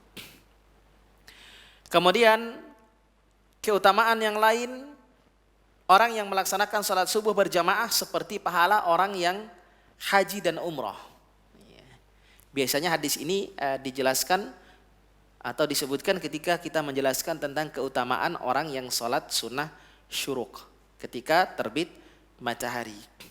Kata Nabi sallallahu alaihi wasallam dalam hadis riwayat Imam Tirmidzi dari sahabat Anas bin Malik radhiyallahu taala anhu, Nabi SAW bersabda, "Man shallal ghada fi jamaah, tsumma qa'ada yadhkurullaha hatta tatlu asy-syams, tsumma shalla rak'ataini kanat lahu ka ajri hajjatin wa umrah, tamah." Kata Nabi SAW, siapa yang salat subuh secara berjamaah, kemudian selesai salat subuh, dia berzikir kepada Allah Subhanahu wa taala, tetap berada di masjid hatta tatlu asy-syams, sampai matahari terbit. Ya. Kemudian setelah matahari terbit, dia lanjutkan dengan salat 2 rakaat yang disebut dengan salat syuruk atau salat isyraq, ya, salat ketika terbit matahari. Itu sunnah, ya. 2 rakaat, kanat lahu ka ajri hajjatin wa umrah. Maka dia memperoleh pahala seperti pahala orang yang haji dan umrah tamah. Pahalanya sempurna. Seperti pahala ya orang yang haji dan umrah secara sempurna. Jadi mau haji dan umrah setiap hari, salat subuh berjamaah, lalu tetap di masjid, diikuti dengan salat syuruk. Kalau perlu dilanjutkan lagi dengan salat duha, ya. Jadi ini keutamaan bagi orang yang salat subuh secara berjamaah. Juga orang yang salat subuh itu lebih baik daripada dunia dan seisinya. Rakaatul fajr khairum minad dunya wa ma fiha, riwayat Imam Muslim. 2 rakaat salat fajar itu lebih baik daripada dunia dan seisinya. Ya. Hadis ini ditafsirkan oleh para ulama. Yang dimaksud dengan salat fajar yang pertama adalah salat subuh waktu fajar. Yang kedua, tafsiran tentang makna salat fajar itu adalah salat sunnah sebelum salat subuh, yaitu salat sunnah fajar. Allah Ta'ala a'lamu bisawab. Jadi ini diantara keutamaan orang-orang yang salat subuh dan salat asar secara berjamaah. Jadi ala kulli hal, ikhwatal iman yang dimuliakan Allah Subhanahu wa taala, Allah Subhanahu wa taala di dalam Al-Qur'an selalu menekankan kepada kita untuk menunaikan salat dalam keadaan apapun. Bahkan dalam keadaan sesulit apapun, Islam telah tetap mengajarkan kepada kita untuk menunaikan salat. Karena salat itu kewajiban yang tidak bisa digantikan kapanpun oleh siapapun, tidak bisa. Ya. Salat itu adalah tiang agama. As-salatu imaduddin. Salat itu adalah tiang agama. Jadi agama tanpa tiang roboh. Rumah tanpa tiang akan roboh. Agama kalau tidak salat, maka dia akan rapuh dia. Ya, tidak ada nilainya agama kita. Karena pertama kali yang akan dihisab oleh Allah Subhanahu wa taala adalah tentang perkara salat. Ya, jangan sampai kita lalai dari mengerjakan salat. Ya. Bahkan di dalam keadaan sakit, seberat apapun sakit kita, tetap dalam keadaan salat. Ya. Artinya apa? Tetap salat. Ya. Apapun kondisinya, bagaimanapun caranya, di dalam Islam ada rukhsah. Kalau kita tidak bisa mengerjakan sholat secara sempurna karena beberapa sebab, maka ada rukhsah, ada keringanan. Contoh ketika kita sedang safar, boleh menjamak dan mengqashar sholat. Ketika hujan misalnya, boleh menjamak sholat. Jadi ada keringanan. Ketika sakit, tidak mampu berdiri, boleh sholat dengan duduk. Tidak mampu dengan duduk, sholat dengan berbaring. Tidak mampu bergerak, cukup dengan isyarat. Artinya sholat itu kewajiban yang harus ditunaikan, tidak boleh ditinggalkan. Sesulit apapun. Ya, teknisnya nanti tergantung kondisi dan situasi. Ada rukhsah di situ. Di atas kendaraan misalnya, ya tidak perlu harus menghadap kiblat. Kalau tidak ada air untuk berwudu, maka boleh tayamum. Jadi ada keringanan di dalam Islam. Yang penting kita tetap wajib untuk menunaikan salat dan jangan sampai kita menunda waktu salat dari waktu yang telah ditetapkan oleh Allah Subhanahu wa taala. Lalu bagaimana orang yang dari kecil atau dari muda tidak pernah salat, setelah pensiun baru taubat, baru salat? Perlukah diqadha salat-salat yang telah lalu? Tidak perlu. Ya. Mau berapa hari waktu untuk mengqadha salat-salat yang telah lalu, ya? Tidak perlu, cukup mohon ampun dan beristighfar kepada Allah. Insya Allah, Allah akan memberikan ampunannya. Lalu istiqomah untuk tetap mengerjakan salat berjamaah dan salat fardu. Terutama bagi laki-laki untuk tetap mengerjakan salat berjamaah di masjid. Ya. Ibu-ibu jangan lupa memberikan arahan kepada suami atau kepada anak-anak yang laki-laki terutama untuk sholat di masjid. Jangan biarkan anak-anak kita asik dengan handphonenya, asik main game, sehingga lupa sholat di masjid. Jangan sampai kita terlalu sibuk nonton sinetron Ikatan Cinta, lupa sholat isya di masjid. Iya. Kenapa viral sekali itu Ikatan Cinta? Ya. kayaknya tidak ada yang tidak tahu nih film Ikatan Cinta. Saya nggak tahu apa itu isinya. Kayaknya saya kalau lihat TV malam habis maghrib itu bukan lihat tetangga lihat TV RCTI, lihat tetangga lagi RCTI. Sinetronnya sama. Maka dipanggil pun nggak noleh gitu karena asik nonton sinetron. Ya, siapa namanya itu ya? Andi nama siapa itu? Nah, itu kan hafal. Padahal saya mancing aja itu. Ya. Jadi jangan lalaikan waktu salat. Karena itu akan disesali oleh kita nanti di hari kemudian. Bagi wanita tetap mengerjakan salat di rumah. Jika sekali-sekali ingin ke masjid, silakan. Tapi yang lebih utama adalah di rumah.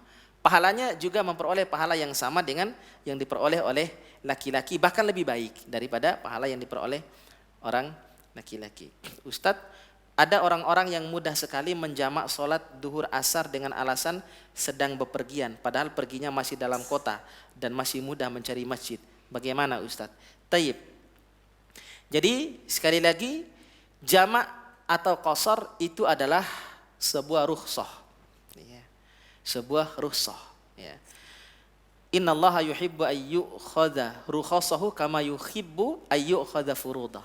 Ya. Jadi Allah itu senang ketika melihat hambanya mengambil rukhsah yang Allah berikan, sebagaimana Allah senang ketika melihat hambanya mengambil atau melaksanakan kewajiban yang diberikan oleh Allah Subhanahu wa ta'ala. Ini berkaitan dengan syarat-syarat seseorang boleh menjamak atau mengqashar sholat di dalam safar. Padahal dengan alasan bepergian, padahal perginya masih dalam kota dan masih mudah mencari masjid. Bagaimana Ustaz? Ini perkara fikih tentu terjadi banyak khilaf. Ada yang mengatakan boleh menjamak dan qashar ya di dalam safar, ya. Ini sebuah keringanan, namun ukurannya ada yang mengatakan jika sudah berbeda kotanya. Jadi sudah keluar kota. Kalau masih dalam kota berarti belum wajib, belum memenuhi syarat untuk menjamak atau mengqashar. Kemudian yang kedua ada yang mengatakan sekian mil setelah melewati 40 mil misalnya, ya.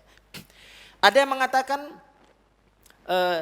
syarat perjalanan itu harus 3 hari dan seterusnya. Bahkan ada yang mengatakan orang itu disebut safar kalau dia keluar dari rumahnya lalu dia menoleh ke belakang sudah tidak terlihat lagi pintu rumahnya, maka dia terhitung safar. Jadi kita dari rumah dari sini ke gang depan situ yang sudah tidak terlihat rumah kita, itu sudah terhitung safar. Itu pendapat banyak sekali. Mana yang mesti kita ikuti tentunya di dalam perkara ini harus dikembalikan kepada kebiasaan. Al-uruf, yurja'u ilal uruf. Tergantung kebiasaan. Jadi bukan tergantung jarak, bukan tergantung waktu. Ya, tapi tergantung kebiasaan. Kalau kita menganggap bahwa dari Jakarta ke Bekasi itu adalah safar, maka kita boleh menjamak dan mengqashar salat. Ya.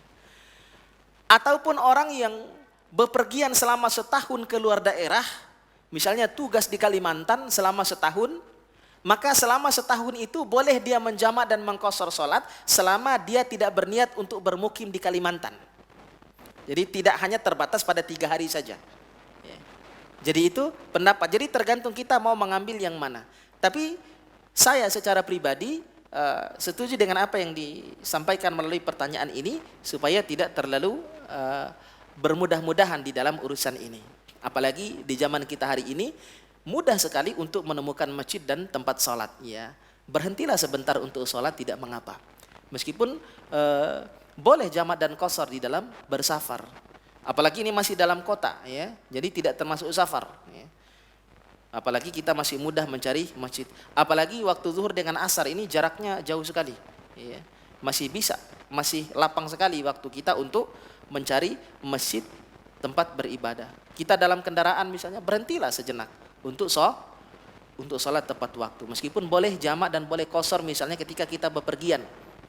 Ya. Tapi banyak kehilangan keutamaan. Ya, kalau kita tidak melaksanakan sholat tepat pada waktunya, keutamaan sholat sunnahnya, karena kalau orang sudah jamak dan qashar maka dia tidak perlu lagi sholat sunnah. Jadi keutamaan melangkah ke masjidnya, jadi banyak yang hilang. Maka secara pribadi kalau memang dalam safar sekalipun, di luar kota sekalipun, kalau masih memungkinkan untuk mendapati masjid dan beristirahat dan sholat tepat waktu dan berjamaah, maka saya lebih memilih yang itu daripada memilih rukhsah. Apalagi di dalam kota. Jadi jangan terlalu bermudah-mudahan. Ya. Ustadz, bagaimana jika seorang ayah yang lebih memilih sholat subuh berjamaah di rumah karena ingin mengajarkan anaknya yang suka terlewat atau tertidur kembali jika ia berangkat sholat subuh ke masjid? Baik, sholat berjamaah itu syaratnya di masjid, bukan di rumah. Jadi yang dimaksud dengan sholat berjamaah di dalam hadis-hadis itu adalah sholat berjamaah di masjid. Ya. Lalu bagaimana jika kita ingin mengajarkan kepada anak kita supaya tidak terlewat atau tertidur kembali jika ia berangkat sholat subuh ke masjid. Jadi begitu berangkat ke masjid ternyata di masjid tidur. Ya. Tetap ajarkan anak kita untuk sholat di masjid. Jadi cara mengajarkannya bukan kita sholat berjamaah di rumah, tapi ajarkan supaya tidak tidur di masjid. Nah, itu caranya. Jadi bukan alasan untuk mengajarkan keluarga. Jadi diajarkan bisa di waktu yang lain. Ajarkan dengan nasihat. Kalau sholat subuh di masjid, jangan tidur, jangan terlewat. Gitu. Jadi bukan dengan sholat subuh di rumah untuk mengajarkan. Jadi ajarkan anak, ajak dia ke masjid. Kalau dia tidur ke masjid, bangunkan, ajarkan dia. Jadi bukan mengajarkan sholat di rumah, tapi mengajarkan untuk tidak tidur di masjid. Taib. Ada lagi pertanyaan? Silakan sebelum kita tutup.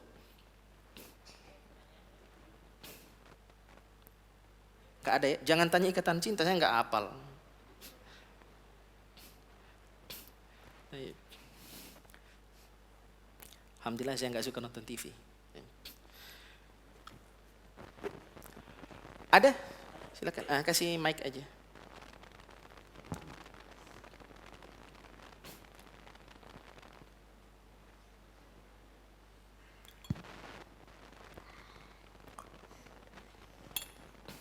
Assalamualaikum Ustadz. Assalamualaikum warahmatullahi wabarakatuh. Ustadz, gimana ya caranya supaya mudah membangunkan orang sholat subuh sama mengingatkan waktu sholat tepat waktu? Membangunkan siap sholat subuh, keluarga maksudnya. Iya. Taib. Bagaimana cara membangunkan keluarga? Ya dibangunkan sholat subuh. Nggak, maksudnya supaya mudah gitu loh. Kan Oh, suka taib. sulit. Tipsnya supaya mudah sholat Iya. subuh. Yang pertama jangan tidur larut malam. Jadi begitu mau tidur jangan makan terlalu kenyang. Biasanya bablas tidurnya. Ya. Jangan tidur terlewat malam supaya subuhnya tidak bangun kesiangan. Itu yang pertama. Yang kedua, ajarkan tentang kewajiban sholat. Bagi orang yang sholat subuh berjamaah, kasih tahu keutamaan-keutamaannya. Kan tadi sudah dijelaskan tentang keutamaan-keutamaan sholat subuh, bahwa itu adalah kewajiban. Jika ditinggalkan maka berdosa. Jika dikerjakan maka mendapatkan pahala yang besar di sisi Allah Subhanahu wa ta'ala.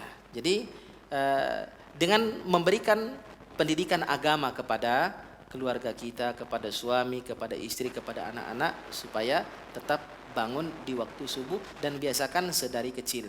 Ya. Biasakan jika sudah masuk umur 7 tahun atau 10 tahun, ajarkan dia untuk sholat. Kalau masih kecil 4 tahun, 5 tahun, biarkan saja dia tidur dulu. Ya. Begitu sudah waktu balik, maka dia sudah harus sholat subuh berjamaah di masjid bagi laki-laki. Jadi itu diantara bagaimana agar kita bisa bangun sholat subuh dengan tepat waktu. Dan jangan lupa pasang alarm. Sekarang kan sudah mudah. Pasang alarm jangan pas waktu sholat subuh. Kadang-kadang alarmnya juga begitu. Ya? Pengaruh dengan dia capek kerja itu enggak? Gimana, Bu? Pengaruh dengan capek kerja apa enggak? Taib. Apakah pengaruh dengan capek kerja? Ya kalau memang tidak ada niat dan tekad yang kuat untuk bangun subuh, tidak akan bangun. Meskipun tidak capek kerja juga. Secapek apapun kerja, tapi kalau kita niat dan azam punya tekad yang kuat untuk bangun dan tetap salat subuh, maka akan terbangun dengan sendirinya. Ya. Jadi begitulah, kuatkan tekad di dalam diri dan jangan kerja itu sampai larut malam. Karena Allah Subhanahu wa taala menjelaskan bahwa malam itu adalah waktu untuk istirahat. Wa ja'alna naumakum subah wa ja'alna al-laila libasa wa ja'alna an-nahara ma'asya. Jadi kerja itu di siang hari, jangan sampai terlalu malam supaya tidak terlewat waktu-waktu sholat kita, supaya tidak terlalaikan ya. Jadi inilah ketentuan di dalam syariat agar kita tetap menjaga salat kita. Taib. Itu Bu, ada lagi? Assalamualaikum Ustaz. Assalamualaikum warahmatullahi wabarakatuh. Di luar tema kali ya.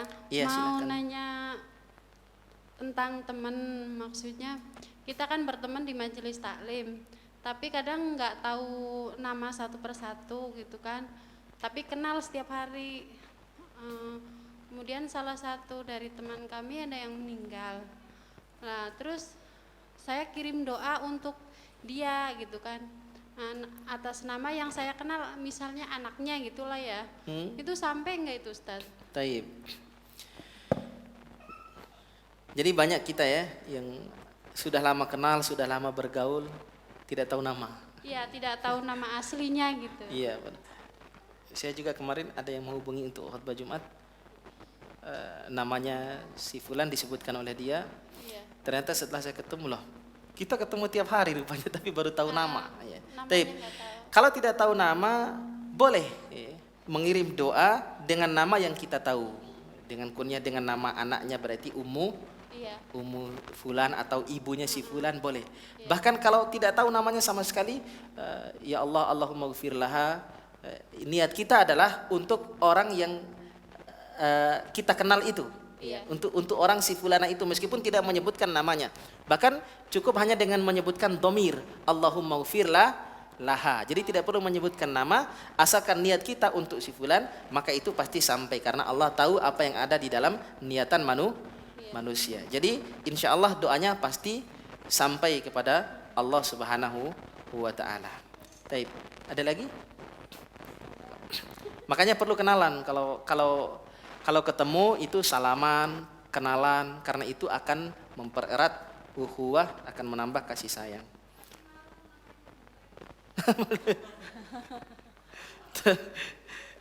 Taib. Kenapa nama jelek? Enggak ada yang jelek nama. Oh gitu ya. Enggak apa-apa. Sebut dengan kunyahnya.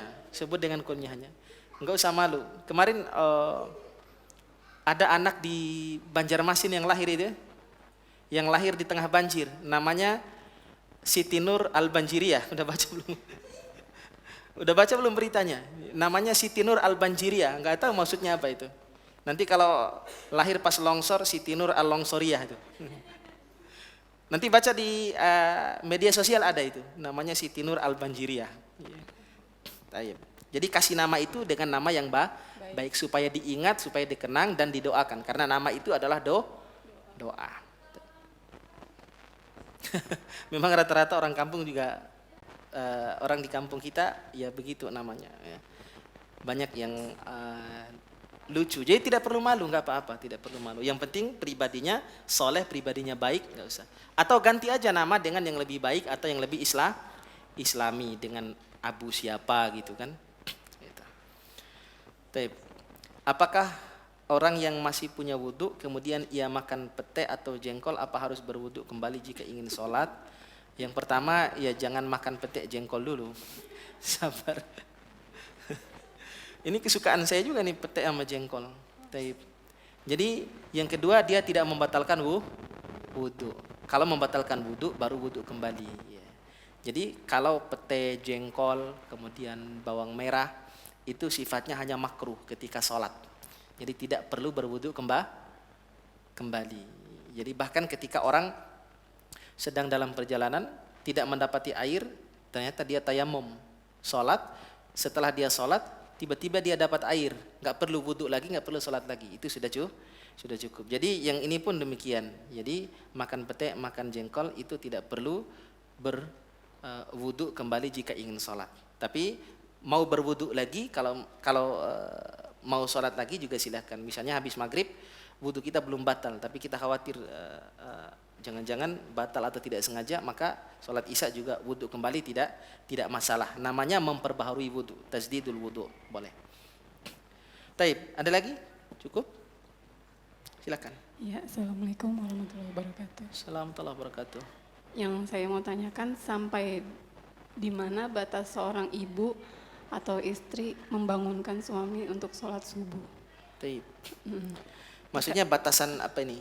Nah, kalau misalkan seorang istri lagi datang bulan, kadang subuhnya itu kan dia kelewatan atau masih tidur. Tayyib.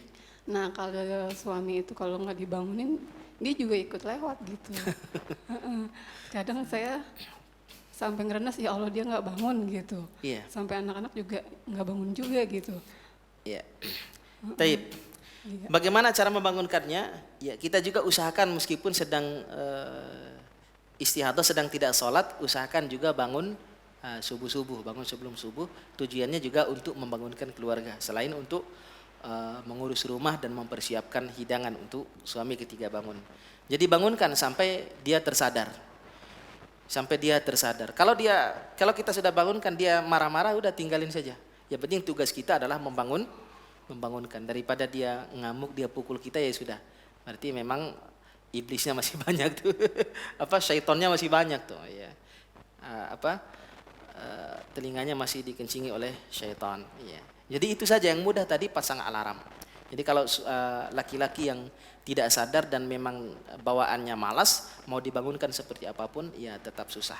Makanya selektif di dalam memilih suami atau istri. Ya, jadi selektif supaya tidak kepikiran nanti, aduh susah bangunin salat subuhnya. Makanya Nabi mengajarkan ketika mencari pasangan, cari pasangan yang soleh dan baik, ya. Yang laki-laki, ya. Terlanjur apa ini? Terlanjur sayang. Judul film lah gitu, terlanjur sayang, ya. Jadi kalau terlanjur, maka disitulah lahan dakwah bagi kita, mendakwahkan keluarga. Apakah diterima atau tidak, maka kewajiban kita untuk tetap berdakwah telah gugur dan kita memperoleh pahala di sisi Allah Subhanahu wa taala. Jangan ditinggalkan. Terus dakwahkan terus aja kepada kebaikan, dan jangan lupa doakan supaya dibukakan pintu hatinya untuk memperoleh hidayah Allah Subhanahu wa taala. Jadi sekali lagi, yang masih belum bersuami, nanti kalau ada yang datang, selektif, ya. Selektif di dalam memilih suami, ya. Pastikan dia sholat atau tidak. Pastikan dia bujangan atau tidak, ya, di sini. Yang tiba-tiba datang udah beristrian gitu. Ya kan tahu. Mau yang bujangan apa udah beristri?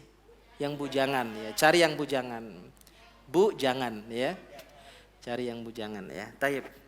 Jadi selektif, lihat agama dan akhlaknya supaya nanti tidak menyesal di kemudian hari. Suami itu adalah imam. Jangan sampai kita yang mengarahkan. Suamilah yang harus menjadi imam. Maka pilihlah imam yang baik. Jadi nggak apa-apa dites dulu baca Qur'annya, dites dulu akhlaknya. Yang penting akhlaknya baik, insya Allah.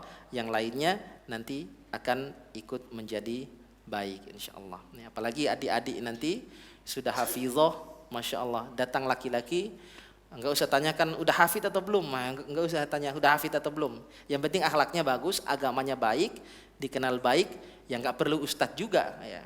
Apalagi ustazah, ya. Gitu. Jadi yang penting akhlaknya. Sekarang kan banyak, saya maunya yang ustadz, saya maunya yang hafid.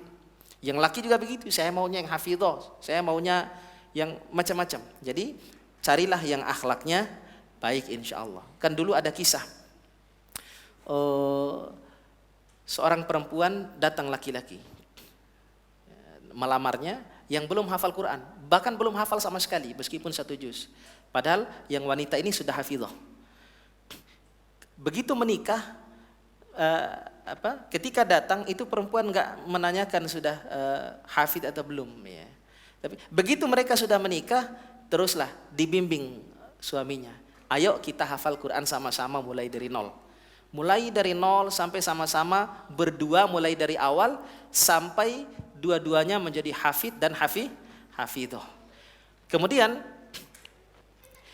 suatu saat suaminya buka-buka lemari istrinya. Ternyata di dalamnya terdapat ijazah. Ijazah apa? Ijazah bahwa istrinya sudah hafal Al-Quran. Sebelum dia nikah sudah hafal Quran.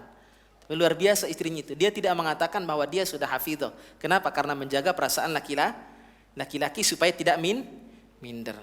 Biasanya laki-laki kan datang kepada hafidhah kan minder, ya. Jadi nggak usah minder. Jadi istrinya mengajarkan supaya tidak minder laki-laki itu. Akhirnya menghafal bersama sampai suaminya menjadi hafid. Istrinya sudah lama jadi hafidhah. Alangkah kagetnya suaminya dan tentunya bahagia mendapatkan istri yang saleh. Taib. Ada lagi? Cukup? Sudah. Oh iya. Baik. Ustadz, kapan waktu utama untuk sholat syuruk? Ya, sekarang kan sudah di masjid-masjid itu biasanya sudah ada tanda, sudah ada alarm. Begitu masuk waktu sholat syuruk itu sudah bunyi dia. Waktu sholat syuruk sekarang sekitar jam 5.51 kalau tidak salah, ya. 5.50 atau 5.51 waktu syuruk sekarang. Jadi itu adalah waktu yang utama untuk syuruk, adalah waktu ketika matahari terbit. Kalau matahari sudah meninggi, itu sudah masuk waktu duha. Sekitar sekian menit setelah waktu syuruk itu masuk waktu duha. Jadi waktu yang utama untuk sholat syuruk adalah waktu terbitnya matahari sebelum waktu duha, ya. Sekarang sudah ada waktu, sudah gampang diatur. Jadi sudah ada waktu subuh, syuruk, zuhur, asar, maghrib, dan isya. Ikuti waktu itu, insya Allah itu adalah waktu yang utama untuk melaksanakan sholat syuruk, ya. Pakai kof ya, bukan pakai kaf. Ini pakai syuruk. Syuruk pakai kaf dengan kof itu beda artinya. Beda huruf, beda arti. Saat ketika kita sholat, kemudian ia merasa seperti pipis keluar, apakah sholatnya batal? Kalau hanya perasaan, maka sholatnya tidak batal, ya. Jadi biasa kita begitu, ragu. Tadi udah keluar angin atau belum? Keluar pipis atau belum? Kalau belum bisa dipastikan zatnya, atau kalau keluar angin belum bisa dipastikan rasa dan baunya, ya. Jadi bukan dicoba, maksudnya ada aromanya, atau rasa keluarnya itu kan biasanya terasa. Kalau hanya mengira-ngira saja, maka sholatnya tidak batal, ya. Jangan langsung keluar, jangan. Pastikan dulu keluar atau tidaknya. Nanti kalau dipastikan keluar takut bunyi, Ustadz gimana? Ya sudah, jangan dibunyiin. Di silent, ya. Di silent. HP aja bisa di silent, gitu, ya. Jadi kalau hanya perasaan, pipis atau buang angin, maka sholatnya tidak batal, kecuali bisa dipastikan dan sudah basah pakaian kita, ya, maka itu baru batal keluar untuk sholat. Kalau hanya prasangka saja atau ragu-ragu saja, maka ini tidak batal. Dan kalau memiliki perasaan yang seperti ini, usahakan ditahan kalau bisa sekuatnya sampai selesai sholat. Kalau sudah kelepasan, ya sudah, dilepas aja, ya. Nanti berwudu lagi, keluar dari shaf, baru sholat lagi. Cukup ya? Lagi? Ya, silakan.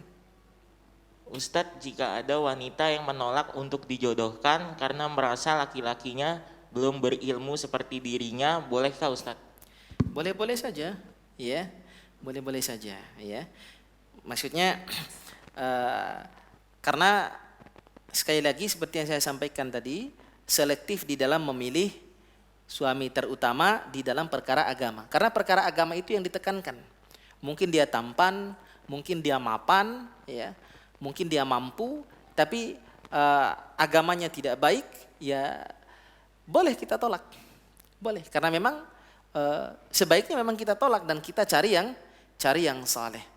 Lalu kalau dia saleh, misalnya baru hijrah nih, ilmunya ngajinya belum banyak, baru sedikit, maka nanti kita yang bertugas untuk membimbingnya, asalkan dia sudah hijrah dan asalkan dia adalah orang yang baik.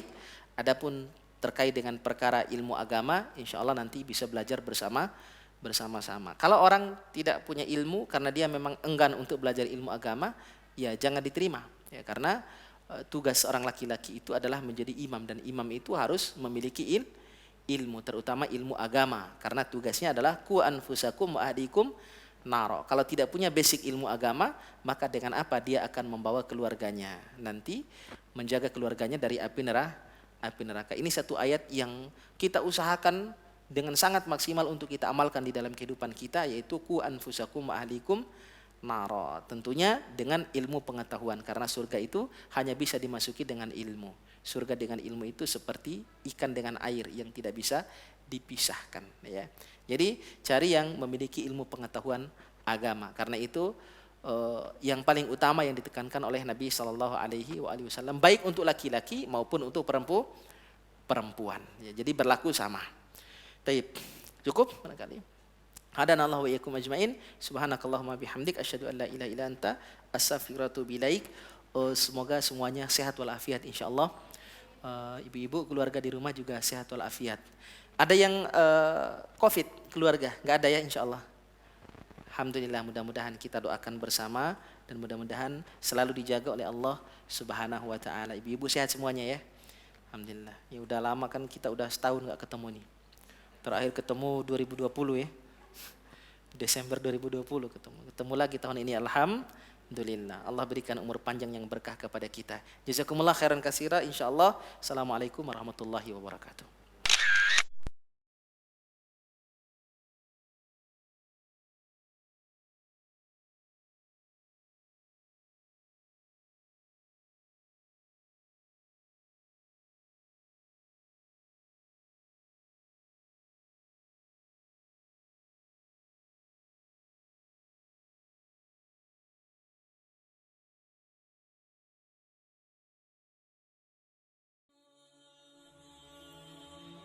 Bantu yuk operasional Rumah Dakwah Al-Hujah dan terselenggaranya kajian serta dakwah Al-Hujah dengan menjadi donatur tetap setiap bulan berinfak Rp30.000. Dengan infaknya setiap bulan Rp30.000, insya Allah akan membantu dakwah Al-Hujah dan jadikan ini amalan yang istiqomah yang dilakukan terus-menerus atau kontinu. Allah mencintai amalan yang istiqomah walaupun sedikit.